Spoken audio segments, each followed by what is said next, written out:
What up? You're right, Corey Brogan. How's it going? I'm all right. Yourself? I'm alright as the others. Yeah. Looking great. Looking great as always. Yeah, I think we're. Well, I'm incognito today. The Nice. government agencies ain't gonna get me like this. Yeah. Say what I want.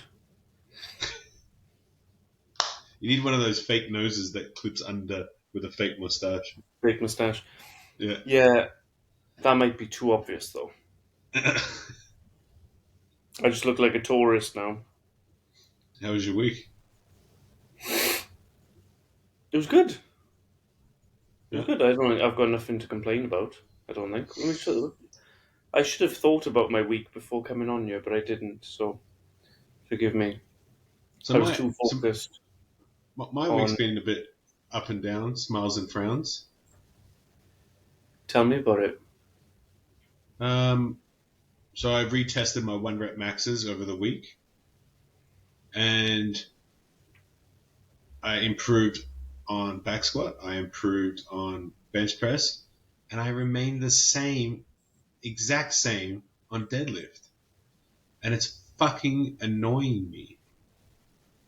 It's How much is your deadlift? it's chapping at my heels. 385. I can't break 400. I attempted it and Are just you not I trying think hard enough? I think I lifted too much in too many warm up reps and sets kind of too early. Had too much of it. That was my problem. But it's so scary. It's so scary when you're about to lift that kind of heavy weight, knowing like if you just fuck up your form ever so slightly, you can blow out your fucking back, legs, everything.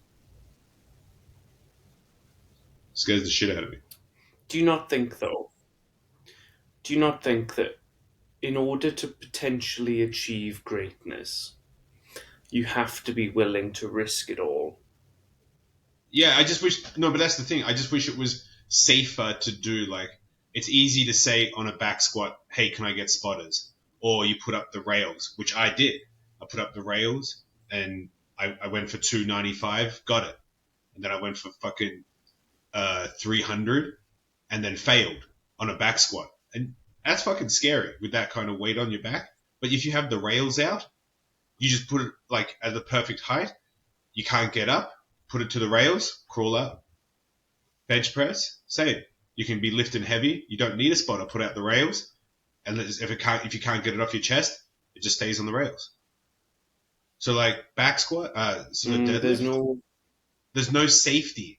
There's no get out of jail free on that. It's scary. It's fucking scary. It's the deadlift is a balls on the table kind of exercise, ain't it? Yeah, yeah, it is, and you don't realize that until like you're going hard in the paint. Whereas like if you fuck this up, this could this could fucking suck. Deadlift, a heavy deadlift requires a strong nutsack. Yeah, yeah, I like that. That should be a t-shirt. Well, when you get around to doing some merch for the sports fans, Yeah, maybe that can be on there. Heavy deadlift requires a strong nutsack. I fucking love that. That's sick. Hey, can I give you a piece of good news? Yes. Friend of the show, Long John, Yeah. if you were watching episode 8, Long John appeared in episode 8. Good guy, great kid. He actually turned 30 yesterday. Attaboy. And he's working on putting on some muscle and trying to get himself out of victim weight. Um, he's not quite there yet, but he's gone from at the start of the new year he weighed 170 pounds. That's He wild, man. he he messaged me yesterday saying that he's now 190 pounds. Damn.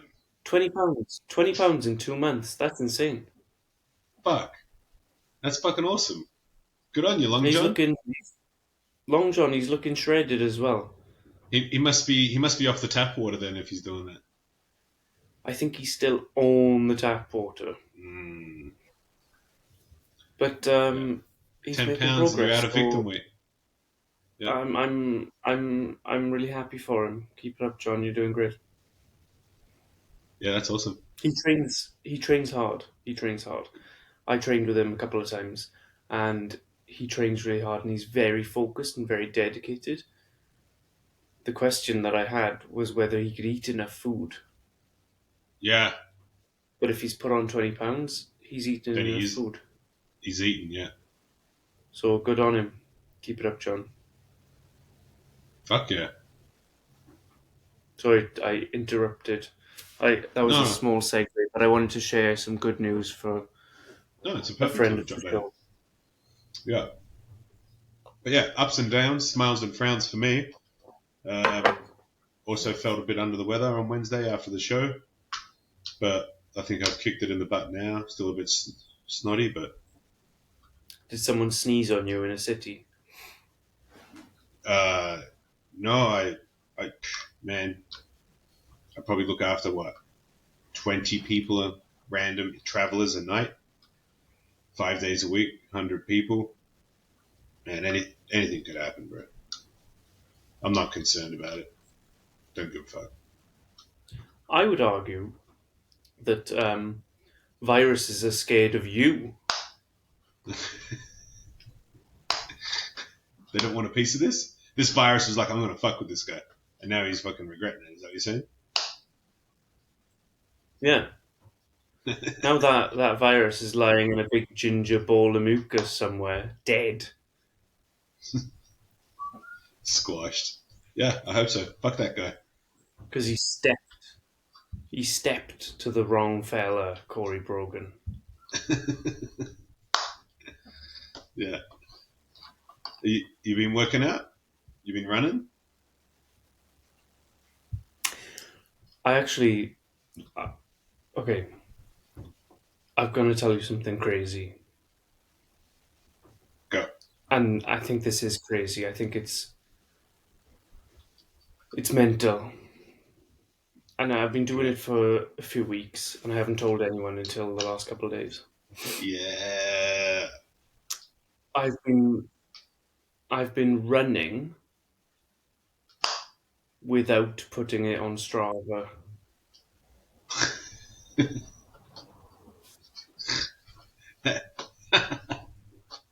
Do you feel liberated? Listen, listen. I've been going running without even tracking my run, Okay, this is getting weird. right? I've been going running without a phone or watch or nothing, only with a set of I, keys so I can get back in the house. Actually, no, no, no. I take back my previous statement. No, this isn't weird. This is just different from the new normal.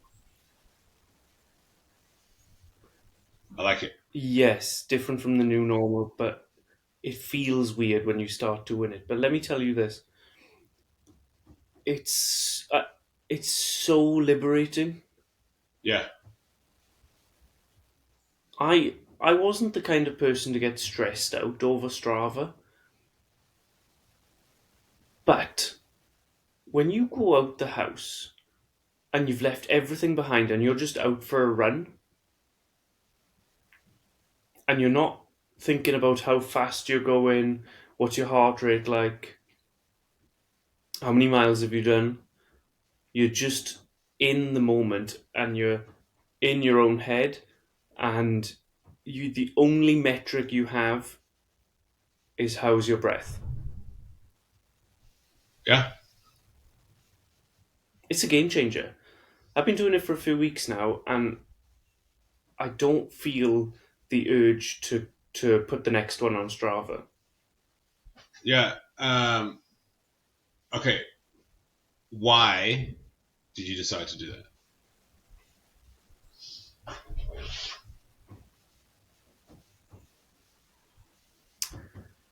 Well, I think what Strava has become is different to probably what it was when it started.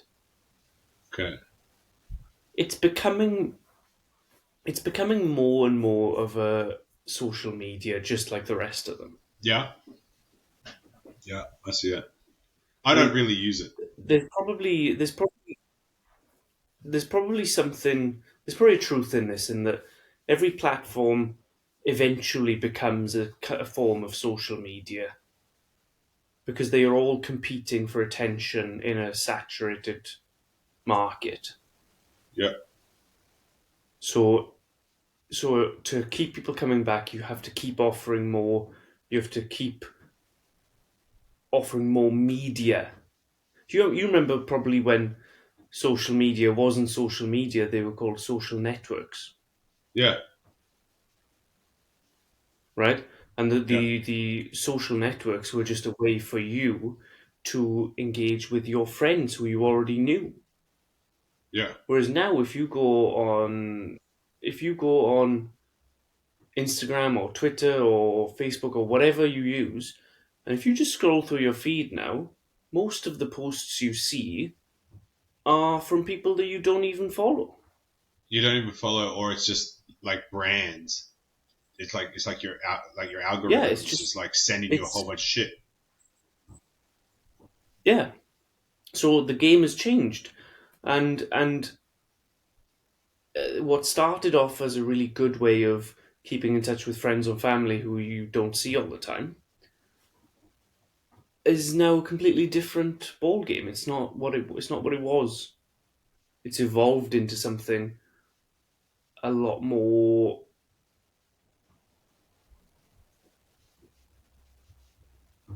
I must choose my word carefully. It's evolved into something that isn't quite as benevolent. Yeah. Yeah. No, I hear for sure. For me though, like to see the numbers and not just base it off my breath. If I run a 5K and then I see, okay, I did it with this beats per minute. Next time I do it faster. Or next time I do it longer, right? Like I like those metrics because the more you see in the numbers, the further you go, the harder you push. At the same time, though, what you're doing, like David Goggins, like he does the same thing, right? Like he doesn't stop when he's tired. He stops when he's done. He just goes, and if it's a 10K or a 20K or 40K, like you just you just go for you. So I see Well, no, that for sure. and don't get me wrong. Don't get me wrong. I'm not railing against Strava at all. I like Strava. I think that it is really good, and I think that it has pushed me, and in a way helps keep you accountable as well. In Yeah, that when you say I'm going to run 100 kilometers this month, and you sign up to the challenge, yeah, it kind of keeps you on track a little bit. yeah, for So I sure. think Strava overall is good. So I'm not saying ditch Strava. I'm just saying that if you've been using Strava for the last 3 or 4 or 5 years, running 100 times a year, and every single time you've gone out, you've thought about getting the tracking right to put it on Strava, just try going without it one time. Yeah, How does that sound? yeah. Answer me this because I don't really use Strava. Like you said, like if you could, you can tell when it starts to like change into a social kind of like numbers game, Strava recording, showing your friends, get kudos and stuff. Is there now like a message your friend, like a PM or DM message button on Strava now? Not that I'm familiar with. Okay, because if it a little bit thinking forward, if it does turn that way, social media, once that happens, it's like a little like a DM, like privately talk about your run, privately talk about your exercise. That's when it becomes like heavy social media, right? Correct. Yeah, reach out to like It could. your fucking new favorite runner talk about programs and shit, right? Strava could go. Strava could go two ways though. It could either go social media or it could go dating app. Yeah, yeah, for sure. Could go dating app Right? I for the think it fit totally could. easily. Yeah, yeah, and they could um they could do Fuck! it as Shut well. up! Shut up! Where That could be the fucking $1 million thing, dude. Shut like up, how good would that be? dude. That's fucking Listen, it.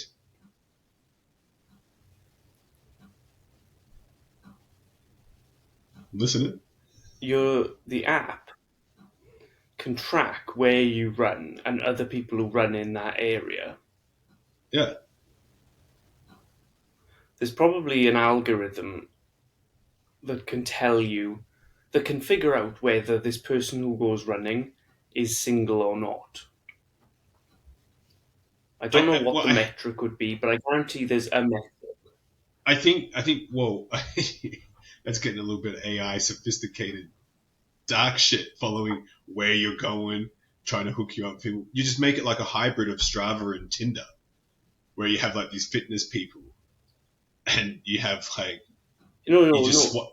you swipe You right you on make it. this 6 pack ab or quadriceps. Do no, no. You make it. Do you want to run with this person? Yeah, So it yeah, like you can the swipe. app the app Yeah, sets you up. The app sets you up on a running date with other people in your man, area.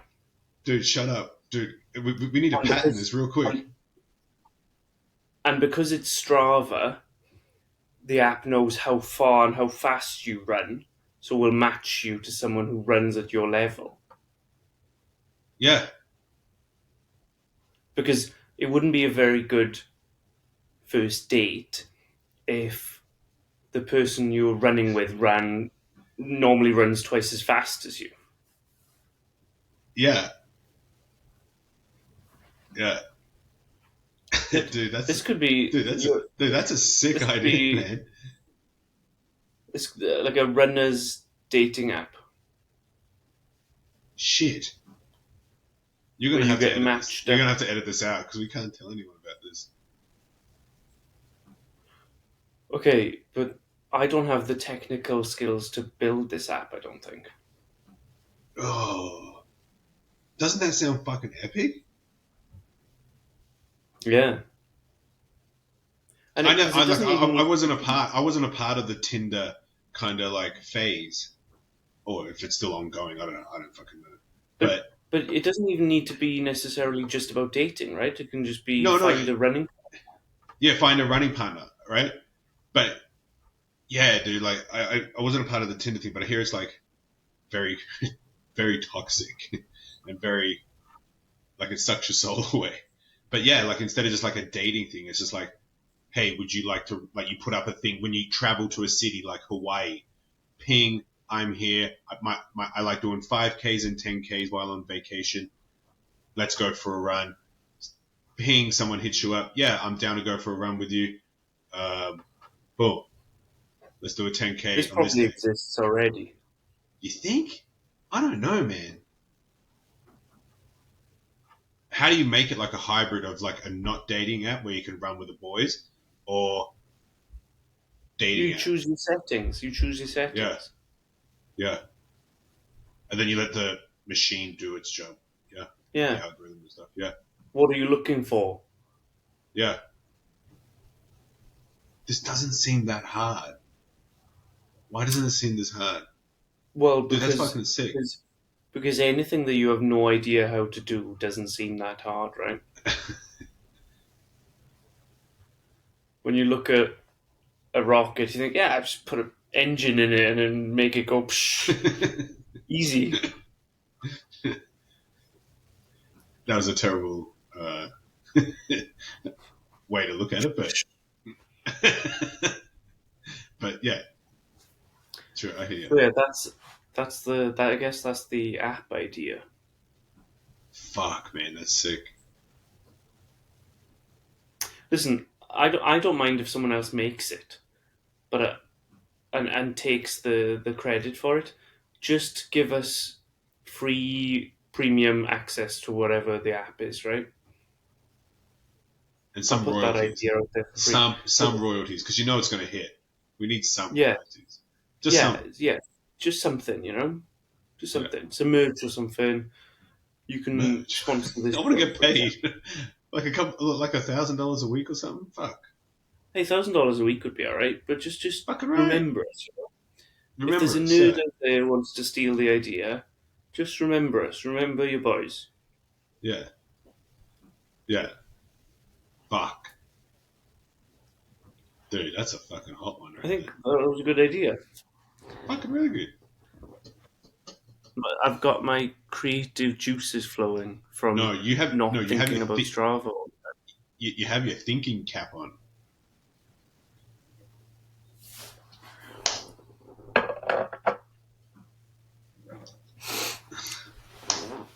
Seattle, Washington, isn't it?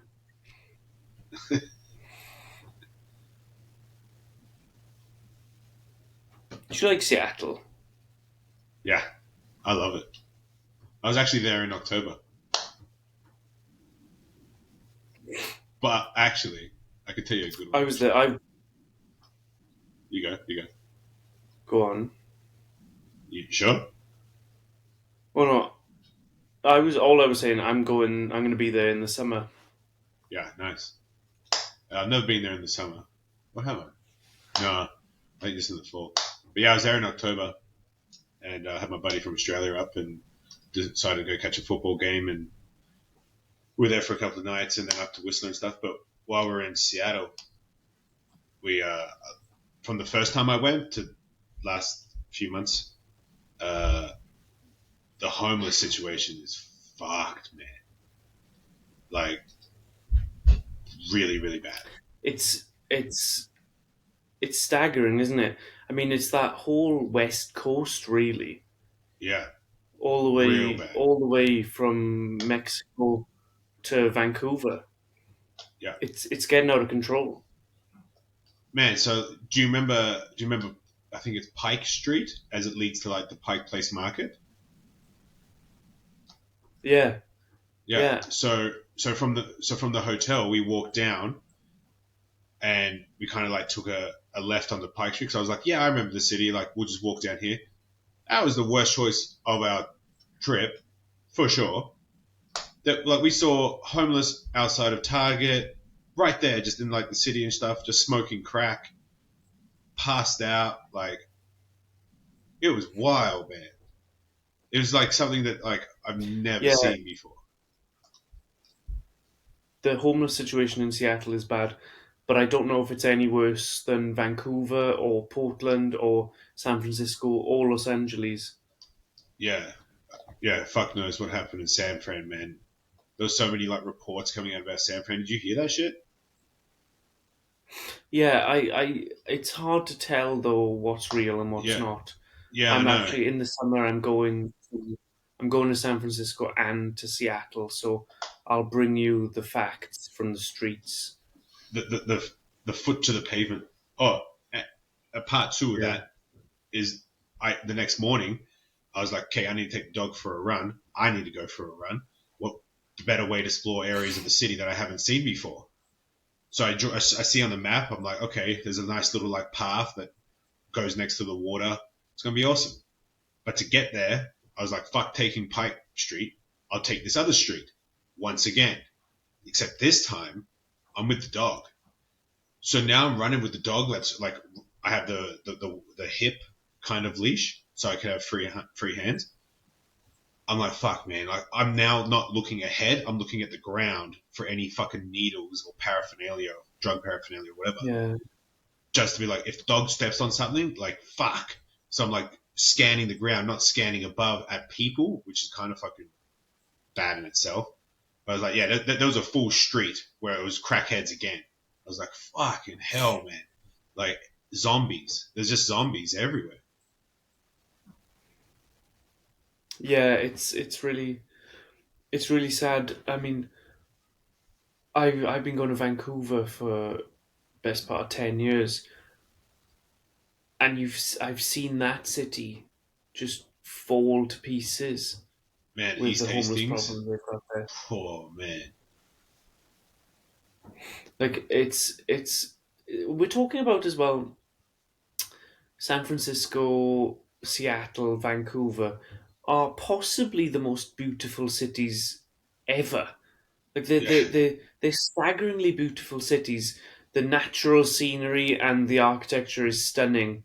And then when you dig a little deeper and have a look at what's actually going on there, it's just chaos. Yeah. Yeah. It It's was a crazy. it's a it's a it's a really tricky situation. I don't know. I don't know if it's going to be fixed anytime soon either. Although I Yeah. did see in San Francisco, they did clean up the streets pretty well when Xi Jinping arrived. Yeah. So, like I was gonna say, that's the shit I was hearing, and I'm like, oh, like you said, like you don't really know until you put your feet on the ground. Well, I put my feet on the ground in Vancouver and saw the shit. I put my feet on the ground in Seattle and saw the shit. People that I was talking to from San Fran were like, "Yeah, it's pretty fucking nasty," and that was the story. They cleaned up the city pretty fucking Yeah, quickly. Where the fuck did those people go? yeah, that's a good question. Like, when they cleaned everything up, the people who were on that street, where did they go while it was cleaned up? Yeah, do they just get told And keep and going why couldn't south? they then? Like here's a bus ticket, take it Oh, to LA. Like it's LA's problem now, kind of thing. Like what the fuck is that the deal, or do they just get what's the story? I don't know. I don't know. But Fucked, man. it's a shame because these places, it makes you not want to go there so much. Yeah. Um, and I do like Seattle a lot. Obviously, there's this really cool bar in Seattle. It's called Cannon. I don't know if you're familiar with it, but they've got the biggest whiskey collection I've ever seen of any Oh, bar ever.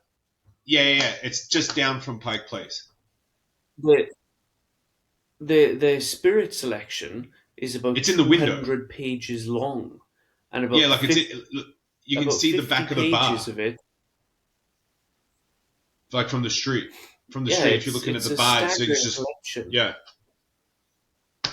yeah. I haven't been in it, but it looks It's a sick. it's a staggering collection. Is it just whiskey or just everything? It's no, they've got all kinds of liquor in there. Okay. But their liquor list is about 200 pages long, and about 50 pages of that is just Scotch whiskey. And we're Yeah, talking fuck it. serious back vintages and collectible items. Yeah, it's like a fucking museum of liquor. Yeah, I've never seen a liquor list like it. Do you think that's where Mr. Leahy goes if he dreams of heaven? Is that Mr. Leahy's heaven? Well, Jim Leahy, the the best drunk I've ever seen, Jim Leahy. I don't know if he necessarily required a large selection of drink. I think he was more of a volume kind of guy. Yeah, I think I think he was happy with Canadian Club, just a lot yeah, of it. yeah, The for biggest sure. bottle you got. It's those ones with like the two handles on the side, the Texas Mickeys. Is that what that is? I've never understood. I thought Texas Mickey was a small one. No, I thought it was a big one. Everything's bigger in Texas because you just call Yeah, it a but Mickey. If it's a small one, it's just a Mickey, and then a Texas Mickey is the one with like I think it's the one with the stand. Yeah, are you that's sure like about that? well, Google's going to Are you tell me that saying fucking now. Because in my mind, yeah, I was thinking of the Mickey, which is a small one. But then what confused me for a while was the difference between a 2.4 and a 2.6. Because a 2.4 is a flat of beer, a crate of beer, and a 2.6 is a big bottle of liquor. Here you go. A Texas Mickey, a nod to our southern neighbor. It's a very large bottle of hard liquor holding 3,000 mil or 106 imperial ounces, or formally 133.3 ounces. So yeah, 3,000 mil, 3 liter bottle is a Texas Mickey. That's a pretty big bottle of liquor. Yeah, but it's like, have you seen them though? Like, there's like a stand for it, and it allows you to tip the bottle without you lifting the bottle. It's like a fucking scale. It's like a thing. Yeah, I've worked in bars where we had those in Jameson for St. Patrick's Day. Oh yeah, yeah, yeah. Can I tell you this? I hate St. Patrick's Day Do you? Why? because it's full of the worst wannabe Irish pricks out there pretending that they're Irish,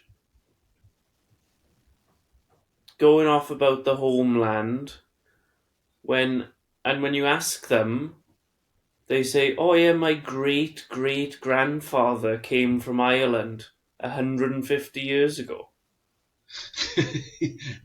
The American is classic at that. So good at that. It's like you are not Irish, and I'm not Irish, so I shouldn't be as upset about it as I am. But I know that the Irish don't like it either. No, well, it's the same as the Scottish as well, right? How many times do you hear that? I think it's I think it's perpetuated by the Diageo company because they want to sell more Guinness. Yeah, yeah. I think Guinness is the best beer ever made. I had this plan uh, in March to go to the Six Nations game, Ireland versus Scotland, the last game of the season, on March 16th, the day before Paddy's. I was In going to do Dublin. that in Dublin. Yeah, it's going to be mad. And actually, Scotland got the win yesterday, was it? So now they're sitting in Yeah. second, like a good spot. So like, fuck, Ireland versus Scotland could be the game, and it's the last game of the Let me season. let me let you in on a little secret. Shut up.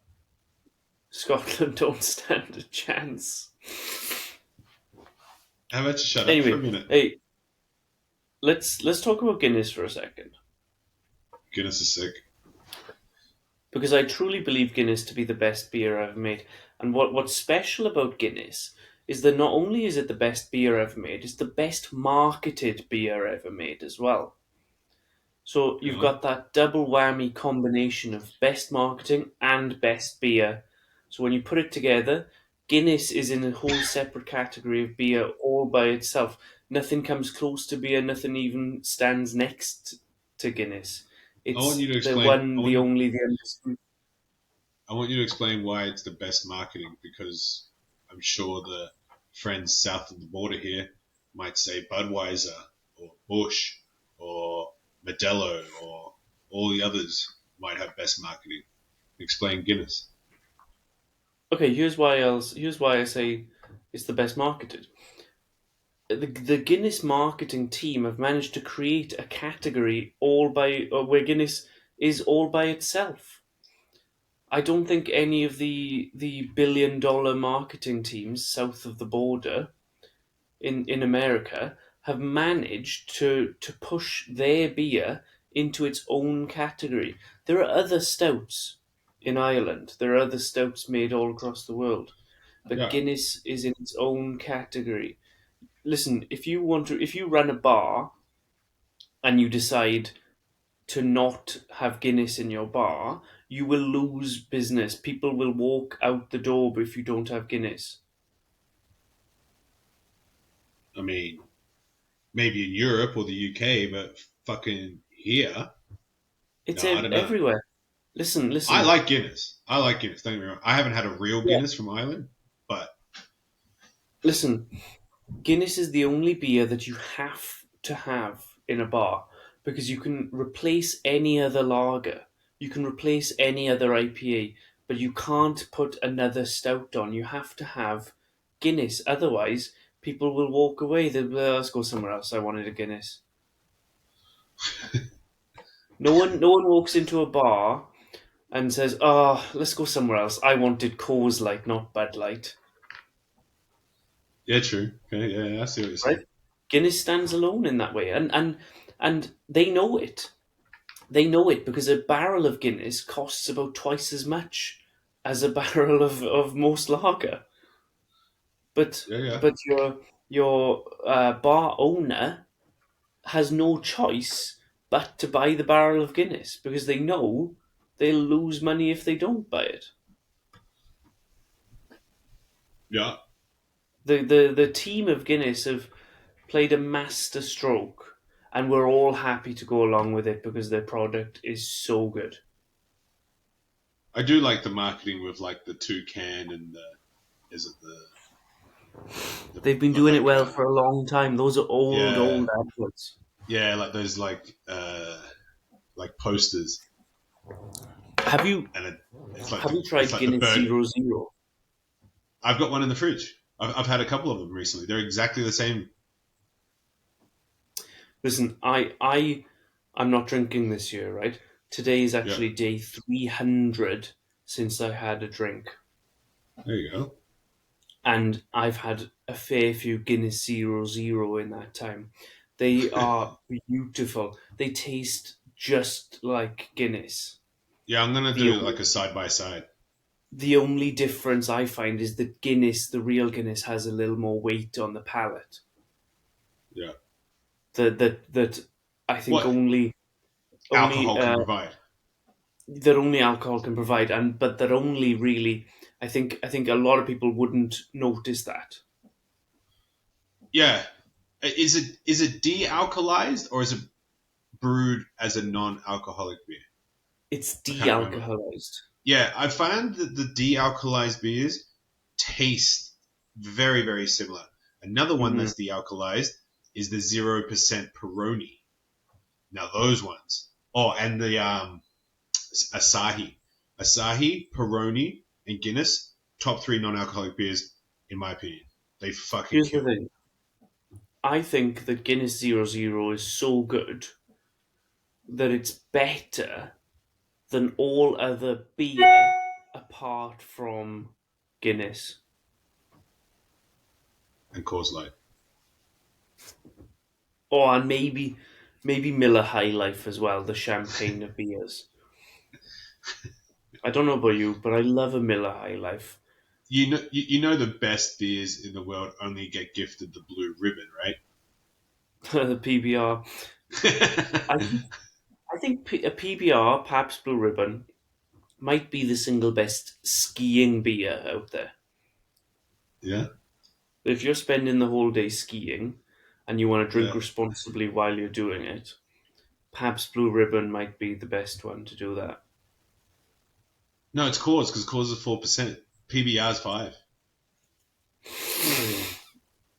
Yeah, especially if you're skiing, you're at altitude as well, so you got to be more Yeah. careful. Have you ever done that where you've gone somewhere at high altitude, first night there, and you've had a couple of beers and you feel like you've downed a whole two full?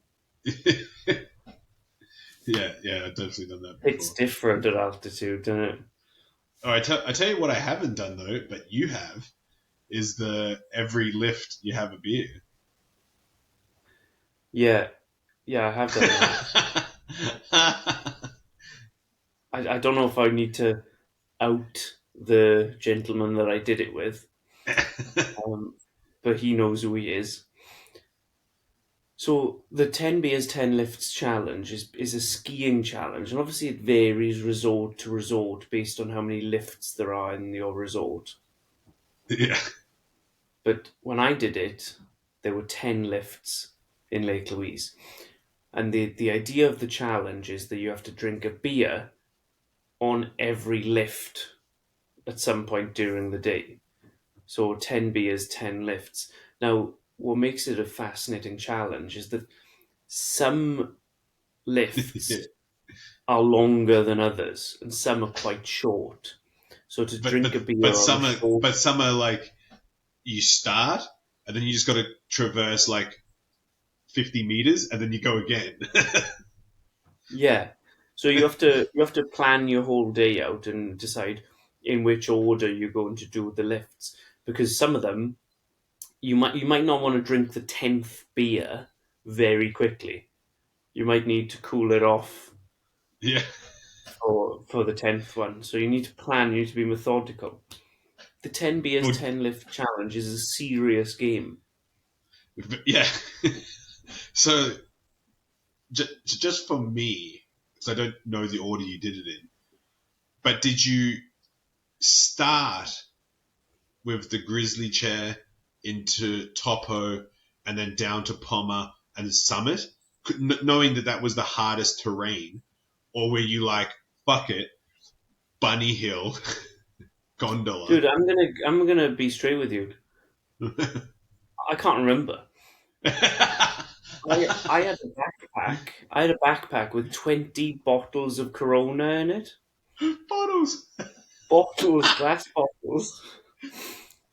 And we did it all before lunchtime. And then we had lunch and we drank a couple of bottles of sake with sushi. And then decided that we weren't going to go on any further, and we went home and had a couple more beers and So a couple of funny. coffees, if I remember correctly. Yeah. So good. That was with Big Juice Will as well, who wasn't Yeah, it involved in the was. video. No. Have you know Big Juice Will? Yeah, yeah, I know him, yeah. Big Juice Will is the most legendary wine drinker that most people will ever meet. Every time he posts something and it's like some fucking epic bottle, vintage, like just some fucking lights out, Big Juice Will is famous for posting on Instagram big juice that he's been drinking. And if you're unfamiliar, big juice means heavy duty shit when it comes to wine. And man. he's Like drinking real deal. amazing wines from the best producers, from the best vintages. I don't know how he's affording it, but he's clearly doing well for himself. Man, I can only I can only speculate, but there's another gentleman I have to forward you his details on Instagram. But like he was purchasing like vintages of like 1940s and 1930s of Bordeaux in the 60s and stuff. And looking at his pricing back then, it was like €200. But now these bottles can sell for like tens of thousands of like dollars for these vintages, right? Highly sought after Burgundy, like DRC and all this shit, right? If you got them early enough and you get them at a good deal and you just sell them, lay them down, forget about it, man, you're sitting on a gold mine. But I Yeah, can only there is a speculate. I can only price. speculate. Yeah, I don't know. I don't know either, but he was around that day, is all. Yeah, And we had a great time. yeah, We had a great yeah, time. So yeah, the 10 days 10 lift challenge. I would say you got to do it at some point. yeah. I'm just, If I was doing it again, yeah. I would say you don't want to do the bunny hill first. No, I think you do that last. I wouldn't do it last either because it's quite a short one. I would Okay, say do it like third or fourth or fifth, okay. because that way you've had a couple of beers already and you're just a little bit loose and limber, and you're not going to be as panicked about downing a beer at a ski lift next to children. Yeah. Have you done Sunshine? Because now I think No. about Sunshine. Like Sunshine would be fucking epic because the I've gondola never, is so long, but then from the gondola, it's all chairlifts, right? So like I've never done it. you'd be punching in beers so fast because the runs are so short and the chairlifts are so short. But then to get out, you do the ski out as your last run, and it's the longest run of the day. And it's like mayhem getting down there because everyone's leaving. It's like an interstate highway. Oh, and you're blitzed. Yeah, and you're blitzed. It's the best way to ski, isn't it? Just a couple. But I tell you what you don't do is mountain bike and have beers. There's something about Yeah. it, man. Listen, I can't get into mountain biking. I've I'm not a terribly adventurous skier, but I probably get into some shit that is beyond most people. Mountain biking does not. I'm not entertained by the idea of mountain biking at all. The beauty of skiing is if you fall over going fast while you're skiing, you land on snow. Whereas mountain biking, imagine going skiing and there's no snow. That's what it's like falling over while you're mountain biking. Yeah, I've stacked it like a good amount of times, man, and I'm like getting off the ground hurts. It hurts bad. So just peeling yourself Yeah, I'm off not the surprised. ground. I mean, I've fallen off my bike a few times, but I'd rather fall off my bike, I think, on the road. Ugh, ugh. Actually, let me rephrase that. I'd rather not fall off my bike. Falling off your bike sucks. Yeah, I remember when I was Falling learning off your bike has clips. got to be the Oh, most. Falling off your bike's got to be the most humbling experience out there. In however you do it, yeah. if you're going Did at you 50 miles an hour, that's pretty humbling. If you're going at 5 miles an hour, that's pretty humbling as well. did you have clips for your road bike? No.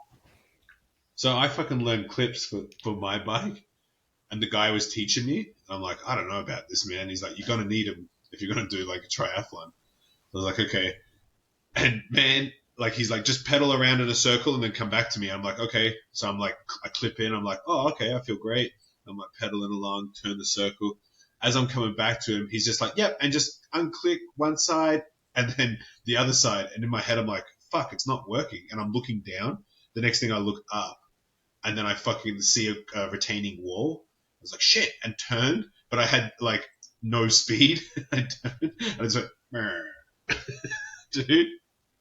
I wasn't even doing 5 mile an hour, That'll dude. happen. I just fell. I couldn't get out of the clips. That's embarrassing. I fell off my bike this summer. I was in Barcelona and I was trying to film while cycling, and I hit the brake because I was coming to a light and just fell over the top of the handlebars. Oh, amazing. Hey, speaking of cycling, Yeah. I sent you a clip the other day of Lance Armstrong talking about Oh, his yeah. his his power output in 1999. In Yeah, his FTP. 1999, Yeah. he was putting out 500 watts for 30 minutes. Yeah. How unhuman is that? So I attempted it. It gives me heart pain thinking about it.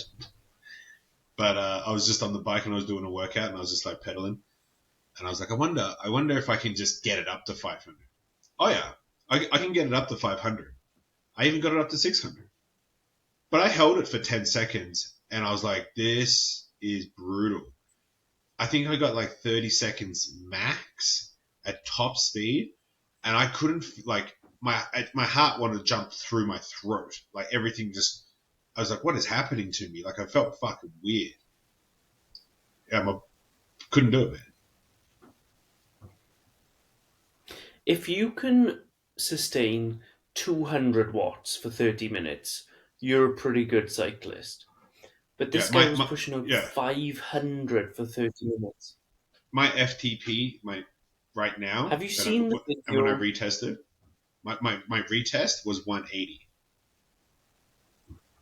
So I was like stoked because I started There with you like go. I started with like 150. So up 30, stoked. But yeah, I know like to get to 200, man, I'd be super stoked. Have you seen the video of Lance climbing up to Sestriere in the Tour in 1999? No, So it's about a 10-minute video. It's on YouTube, and it's the Tour de France. And Lance Armstrong hasn't won the Tour de France yet, but he's in the yellow jersey coming towards the second half of the race. And the climb is up to a village called Sestriere. It's an epic climb, and it's the first time where he truly dominated them. And the video is beautiful because they're way up in the Alps. The weather's closing, and there's a bit of a thunderstorm going on. And this is back when they didn't wear helmets either. So you can see the face on Lance Armstrong, and he's perfectly poised and perfectly controlled, and everyone else is just blowing up behind him. And this was the moment really where he becomes the man. I think he might be. I'm going to say something controversial. I think he might be the greatest of all time. it's tricky because people will argue, well, he was on the juice, but so was everybody else. Yeah, Like, you know what I mean? It's like, yeah, if you just don't know that everyone's on the juice, the buddy at the back that's natty as fuck, yeah, he's gonna be pissed. But if everyone's on the juice and they still couldn't keep up with him, then I'd say, yeah, he is the goat. But this isn't the Juice Tour de France; it's the Tour de France. It's supposed to be natty. So I don't know. yeah. Well, here's the question: people like Eddie Merckx. Eddie Merckx is widely regarded to be the greatest cyclist of all time. They used to call him the Cannibal. That was his nickname. And he basically owns every record in cycling. Not just the most Grand Tour wins, but also the most of the single day classic races as well.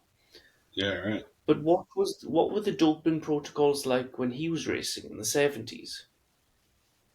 Yeah, Did they exist?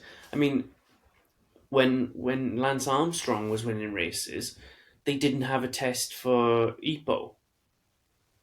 yeah, So what couldn't they test for in the 70s? yeah. The old It's school crazy. cyclists in the Tour de France, it was such a brutal race that they used to stop and take alcohol from from stores to drink it while they were racing. They used to use alcohol as a doping mechanism. How does that work? I don't know if I it thought that would be provides. for calorie. I thought that'd be for like empty calorie kind of Yeah, consumption. I don't know if it provides any sporting benefit, but it does give you calories and it numbs the pain. Yeah. Okay. Yeah, I get that. But I don't think it actually boosts your performance. No, no. But Imagine Tyson if it did. Fury also trained and drank like what 5 Guinness a day when he was like in his early days. He'd always drink fucking Guinness or fucking pints after working out in the gym, and he's the Gypsy I don't King, bro. know. Yeah, Gypsy King, he does things different. yeah. He's built Do you different. think we'll ever see him fight against Usyk? I hope so, man. I hope so. Do you think it'll ever happen though? Yeah, I don't know. I Or do don't you know if think he'll Nagano, like, if Nagano actually beats Joshua, does he get a rematch against Tyson? I don't know. Well, there are those that say he should have been given a rematch regardless. Regardless, yeah, because he had the knockdown. And a lot of people argue that he actually won that fight. Yeah, yeah, yeah. It's a tricky one. Yeah, I don't know. I hope I so. don't know. I do want to see Usyk fight. I do want to see Usyk fight Fury for sure. You know what I would love to see But is a Royal Rumble style event between Anthony Joshua, Usyk, Tyson Fury, Francis Ngannou, and Deontay Wilder all in the ring together. and then you hear like the Undertaker bell, and then Lomachenko comes out. Well, that wouldn't work because Lomachenko is like 5'6" and No, 150 pounds. no, they're brothers, isn't there? Isn't there a heavyweight brother?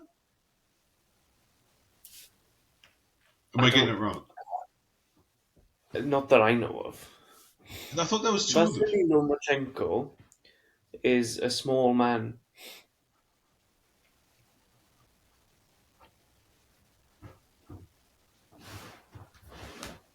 I Yeah, think he's small. I think he's yeah. He's lightweight. He's featherweight to lightweight. Yeah, but I thought yeah. he And had we're a talking brother. about the heavyweights. No, he doesn't have a brother. Who am I thinking of? Fuck. Are you thinking about the Klitschko brothers? Ah, yeah, yeah, yeah. Yeah, that's what I'm thinking of. So actually, Tyson Fury went out to Germany and beat Klitschko. And this was when Klitschko was the champ, and no one gave Tyson Fury a hope of winning that fight. And Tyson Fury Right. went out there and taught Klitschko a boxing lesson,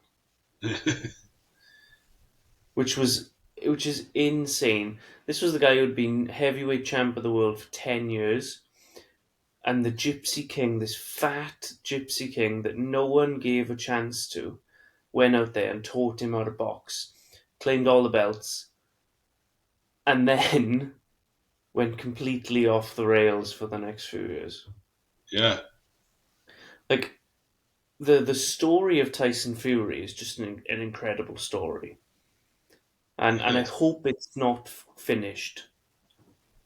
Nah. I hope he gets that fight sorted and gets to fight Usyk, and I'd love to see him fight Joshua as well. I would love to see him fight Joshua as his last fight. I'd love to see him fight like Joshua at like this. Like, where would they have that in the UK? Like Wimbledon? They'd have to have it at like Wimbledon, wouldn't they? Oh, Wimbledon is where they do the tennis. Yeah, but they've done other big things there. Oh no, It's what's supposed the to big be at soccer stadium? Wembley. Yeah. Yeah, Wembley. So Yeah, he's set to fight Usyk in Saudi Arabia, yeah, but the fight against Joshua, maybe it would be in Arabia as well. But I would imagine that for both of them, it would probably be their last fight for both of them. yeah. I think it would be good if that was in London at Wembley, Man, it'd be fucking epic. because you can fit 90,000 people in that stadium. And you know it would feel, man. Like UK. Let's get this Do you want to done. know? Do you want to know something crazy? Speaking of Wembley Stadium holds 90,000 people. Yeah, More people have watched this channel than fit in that stadium, that is fucking crazy, man. right? What the fuck? I can't remember what the exact figure is, but we're at about 110,000 views, which That is in the grand scheme of crazy. things isn't that many, right? But to put it in context, that's more than Wembley Stadium. Dude, How do you feel about that? I feel kind of weird. I feel kind of strange. It's kind of nice, though, isn't it? Yeah, I think that's a good way to wrap up this episode. I like it. Yeah. I've thoroughly That's enjoyed this one. crazy. Yeah, this is good. This is good conversation, man. Conversation without borders. Conversation without borders, sports fans. Thank you. Love you.